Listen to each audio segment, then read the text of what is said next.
जरा सोचिए, तेल अवीव पर आग की बारिश हो रही है। मिडिल ईस्ट में अमेरिकी ठिकानों पर एक के बाद एक हमले हो रहे हैं और दुनिया की सबसे बड़ी सुपर पावर हैरान है। एक ऐसा देश जिसका नेतृत्व बिखरा हुआ माना जा रहा था, जो अंदर से घायल था, वो अचानक से पलटवार कर रहा है। सवाल यह है कि ये हो कैसे रहा है। ये कोई कहानी नहीं बल्कि एक चौंकाने वाली हकीकत है। मिडिल ईस्ट में अमेरिका के सबसे कीमती, सबसे सुरक्षित माने जाने वाले सैन्य ठिकानों को एक एक करके निशाना बनाया जा रहा है। हालात इतने गंभीर हैं कि कई जगहों पर अमेरिकी दूतावास तक बंद करने पड़। जी हां, आपने बिल्कुल सही सुना। 1.1 अरब डॉलर। ईरान के मिसाइलों ने कतर में लगे अमेरिका के सबसे powerful early warning radar system को पूरी तरह से तबाह कर दिया है। ये रेडार पूरे मिडिल ईस्ट में अमेरिका की आंखें और कान था, और अब वो आंखें बंद हो चुकी हैं। तनाव हर पल बढ़ता जा रहा है। एक देश जिसे सब बिना सिरका और घायल समझ रहे थे, वो दुनिया की सबसे एडवांस मिलिट्री को टक्कर दे रहा है। आखिर उनके पास ऐसा क्या है जो अमेरिका जैसी सुपर पावर के कैलकुलेशन में भी नहीं था? तो चलिए इस पहेली की परतों को खोलते हैं। आज के विश्लेषण का यही वो बड़ा सवाल है जिसका जवाब हम सब मिलकर ढूंढेंगे। ईरान आखिर ऐसा क्या अलग कर रहा है जिसने सबको हैरान कर दिया है? अच्छा, तो सबसे पहले ये देखते हैं कि दुनिया ने ईरान को समझने में इतनी बड़ी गलती कैसे की। शुरुआती दिनों में तो ऐसा ही लग रहा था कि ये मुकाबला एक तरफा होगा। देखिए, जब ईरान का पहला हमला हुआ तो ज़्यादातर डिफेंस एनालिस्ट को कोई हैरानी नहीं हुई। उनके हथियार पुराने थे, धीमे थे और उन्हें हवा में ही मार गिराना काफ़ी आसान लग रहा था। और इसीलिए शुरुआती इंटरसेप्शन रेट 97% तक पहुंच गया। पश्चिमी सैन्य विश्लेषकों के बीच शुरुआत में कुछ ऐसा ही ओवर कॉन्फिडेंस था। उन्हें लगा कि ईरान के पास कोई भी गंभीर हथियार नहीं है। लेकिन असल में ये तो कहानी की बस एक शुरुआत थी। अब कहानी में असली मोड़ आता है, क्योंकि ये लड़ाई सैन्य ताकत की उतनी है ही नहीं जितनी ये पैसों की है। ये एक इकोनॉमिक वॉरफेयर है। अब जरा इन नंबर्स को देखिए। ईरान एक $20,000 का ड्रोन भेजता है, जिसे रोकने के लिए $10 लाख से भी ज्यादा की मिसाइल दागनी पड़ती है। मतलब ईरान अपने दुश्मन को बहुत ही सस्ते हथियारों से करोड़ों डॉलर खर्च करने पर मजबूर कर रहा है। एक डिफेंस स्ट्रैटेजिस्ट केली ग्रिएको ने इसे बहुत अच्छे से समझाया है। वो कहती हैं कि ईरान के हर $1 के खर्च के बदले अमेरिका और उसके सहयोगियों को $20 से $28 खर्च करने पड़ रहे हैं। ये एक ऐसा खेल है जहां हथियारों का नहीं बल्कि बैंक बैलेंस खाली किया जा रहा है।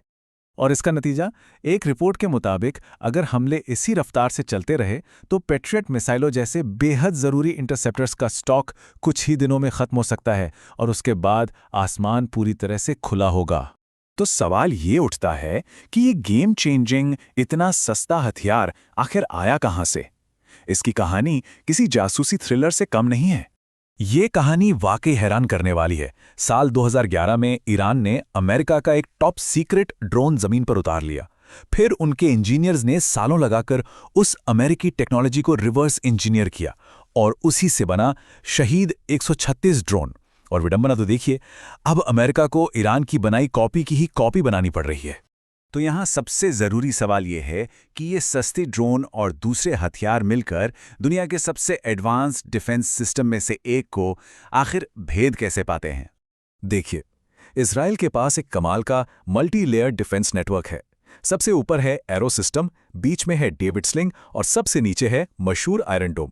सुनने में ये एक अभेद्य, एक लोहे की ढाल जैसा लगता है ना? पर ईरान की रणनीति इसी ढाल को तोड़ने के लिए बनी है। वो एक साथ सैकड़ों हथियार लॉन्च करते हैं, सस्ते ड्रोन्स आगे जाकर महंगे इंटरसेप्टर्स को उलझा देते हैं, डिकॉय रडार को कंफ्यूज करते हैं, और जब डिफेंस सिस्टम पूरी तरह व्यस्त होता है, ठीक उसी वक्त असली तेज तरार मिसाइलें आकर अपना निशाना साध लेती हैं।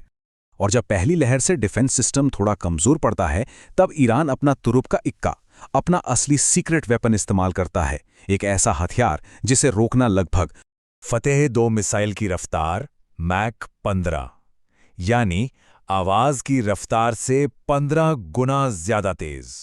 इस रफ्तार का अंदाजा ऐसे लगाइए कि एक कमर्शियल हवाई जहाज से 20 गुना से भी ज्यादा तेज है। और सबसे खतरनाक बात यह है कि यह उड़ान के बीच में अपनी दिशा बदल सकती है, जिससे इसे ट्रैक करना और हवा में मार गिराना नेक्स्ट टू इम्पॉसिबल हो जाता है। तो जब आप इन सब चीज़ों को एक साथ देखते हैं, यानी आर्थिक युद्ध, चालाक रणनीति और बेहद एडवांस हथियार, तो ये सब मिलकर मॉडर्न वॉरफेयर यानी आज के ज़माने की जंग के नियम ही बदल देते हैं। इसका असली असर यहां दिखता है। ईरान अपने दुश्मनों को एक बहुत भारी कीमत चुकाने पर मजबूर करता है। एक तरफ हमले को रोकने की भारी भरकम लागत और दूसरी तरफ 1.1 अरब डॉलर के रडार जैसी कीमती संपत्तियों का नुकसान जो दोबारा नहीं बन सकती। तो कुल मिलाकर बात यह है, ये सिर्फ हथियारों की लड़ाई नहीं है, ये एक स्ट्रेटेजिक फिलॉसफी है, जहां स्मार्ट सोच स्मार्ट बमों को हरा सकती है, जहां आप दुश्मन को असली फाइटर जेट की जगह जमीन पर बनी एक पेंटिंग पर बम गिराने के लिए मजबूर कर देते हैं।